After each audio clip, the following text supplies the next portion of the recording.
Good morning everyone, আমি প্রিয়াঙ্কা। আমার একটি ছোট্ট পরিবারে আপনাদের সবাইকে স্বাগত। চলুন আপনাদের সঙ্গে আজকে সকাল থেকে কী করলাম সেটা শেয়ার করে ফেলি। আজকে না ঘুম থেকে উঠতে বেশ বেলা হয়ে গেছিল। আসলে ভোরবেলা একবার উঠেছি, উঠে আবার ঘুমিয়ে পড়েছিলাম, সেই কারণেই চোখটা বেশ লেগে গেছিল। তো যাই হোক, যখন উঠলাম তখন দেখি 7:45 বাজে।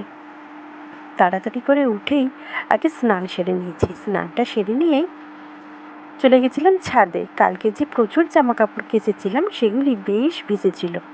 সেই ভেজা জামা কাপড়গুলি ছাদে গিয়ে মেলে দিয়ে আসলাম। কিন্তু বিশ্বাস করুন, আকাশটা ভীষণ সুন্দর ছিল।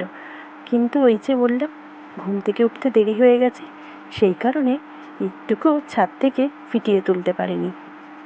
তাড়াতাড়ি করে নিচে নেমে দেখতেই পাচ্ছেন আমি টিফিনটা বসিয়ে দিয়েছি। বড় মেয়ের স্কুল আছে আর ছোটো মেয়ের তো পরীক্ষা শেষ হয়েছে, সেই কারণে ওদের এখন স্কুল অফ।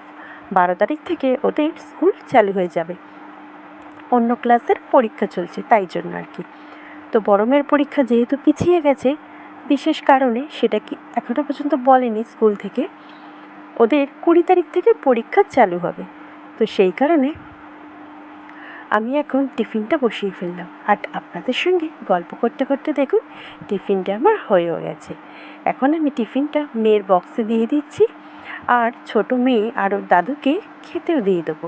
দিয়ে বড় মেয়েকে খাইয়ে দিলাম আজকে, বেশ অনেক দিন পর। কেননা ও স্কুলের একটা হাতের কাজ করছিল ওয়ার্ক এডুকেশনের, সেই কারণে ওর বলছিল, মা আমি আর আজকে ভাত খেয়ে যেতে পারবো না, আমার প্রচণ্ড দেরি হয়ে গেছে। তাই বললাম ঠিক আছে তুই কর, আমি তোকে খাইয়ে দিচ্ছি। তো সেই কারণে মেয়েকে খাইয়ে চুল টুল বেঁধে রেডি করে ও স্কুলে বেরিয়ে যাওয়ার পরে ফাইনালি আমাদের দুপুরের রান্নাটা বসালাম। আর আপনাদের দাদাভাই যেহেতু বাড়িতে আজকে নেই, অফিসে আছে, তাই রান্নার অত তাড়াও নেই, সেই কারণেই মেয়েকে রেডি করে ওকে ছেড়ে দিয়ে তারপরে রান্নাটা বসালাম। ভাত ডালটা করেই নিয়েছিলাম ইন্ডাকশানে, ডালটা সোমবার দিয়ে দিলাম আমড়া দিয়ে। আর আজকে করেছি বেশ পুরনো দিনের একটা রান্না, সেটা হচ্ছে পাতলা পাতলা করে আলু কেটে পেঁয়াজ দিয়ে ডিমের চচ্চড়ি। তো কিছুটা ডিম আমি সেদ্ধ করে নিয়েছি আর 3টে ডিম অমলেট করে নিয়েছি। এই রান্নাটা আমি শিখেছি আমার শাশুড়ি মায়ের কাছ থেকে আর কি। তো আমার শাশুড়ি মা এই রান্নাটা বেশ সুন্দর করতো। আর ডিমের অমলেটগুলি করা হয়ে গেল, এরপরে সিদ্ধ ডিমগুলি আমি ভাজা বসিয়ে দিলাম। ভাজা করে রেখে তুলে নিলাম। তারপরে ওই তেলের মধ্যেই জিরে সম্বার দিয়ে পেঁয়াজ কুচিটা দিয়ে দিলাম। পেঁয়াজটা বেশ কিছুক্ষণ ভাজা ভাজা করে নিয়ে আলুটা অ্যাড করে দেবো। তারপরে আলুটা দিয়ে পেঁয়াজটা বেশ কিছুক্ষণ লাল লাল করে আলুগুলিকে ভাজবো। ভেজে নিয়ে একে একে নুন, একটু মিষ্টি, হলুদ গুঁড়ো, লঙ্কার গুঁড়ো, আদা রসুন বাটা দিয়ে সামান্য একটু জল দিয়ে অনেকক্ষণ ধরে কষাবো। আর কষাতে কষাতে আলুটা যেহেতু পাতলা করে কাটা, আলুটা কিন্তু প্রায় আধ সেদ্ধ হয়ে গেছিলো।